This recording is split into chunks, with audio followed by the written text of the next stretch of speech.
Okey, Assalamualaikum dan salam sejahtera kepada semua.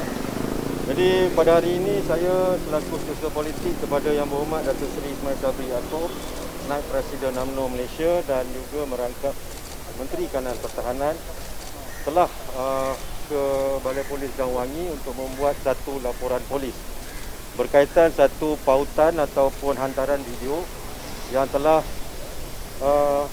dimuat naik secara live oleh saudara Lokman bin Adam, dan melalui hantaran tersebut setelah kita teliti dan kita amati telah timbul satu isu fitnah yang dibangkitkan oleh Lokman Adam, iaitu yang mengatakan bahawa Datuk Seri Ismail Sabri membawa ahli-ahli parlimen untuk menyokong Parti Pribumi Malaysia. Jadi kita telah pun membuat satu laporan polis berkaitan dengan perkara berkaitan, sebab kita telah amati dan teliti bahawa ia adalah satu kenyataan fitnah yang boleh menjejaskan kredibiliti dan nama baik Yang Berhormat Datuk Seri Ismail Sabri selaku Naib Presiden UMNO Malaysia dan juga Menteri Kanan Pertahanan. Jadi pemilik akaun Facebook ini iaitu Lokman Adam cuba membuat tuduhan bahawa Yang Berhormat Datuk Seri Ismail Sabri Yaakob cuba meyakinkan ahli-ahli Parlimen UMNO untuk menjadi calon Parti Pribumi Bersatu Malaysia jika tidak dipilih sebagai calon UMNO pada PRU 15 akan datang.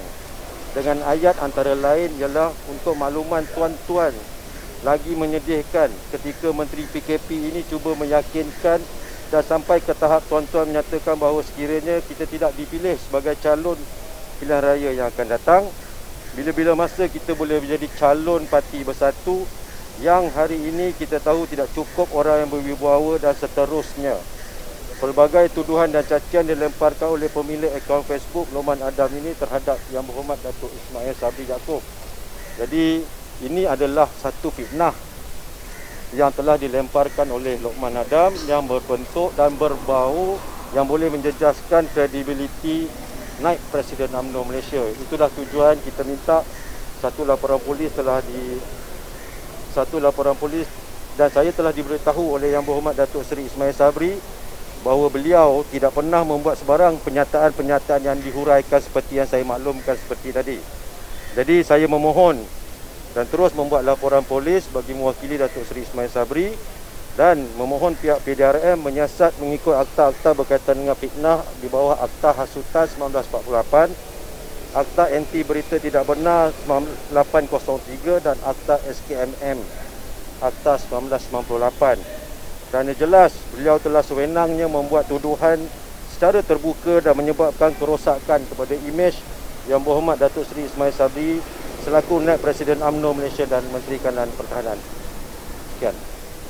Tok, ada submit dokumen atau video link tu kepada polis tak? Ada kita telah pun, ya kita telah submit pun satu video pautan daripada video tersebut, video daripada live yang telah dibuat oleh Lokman Adam melalui YouTube dan juga Facebook Live.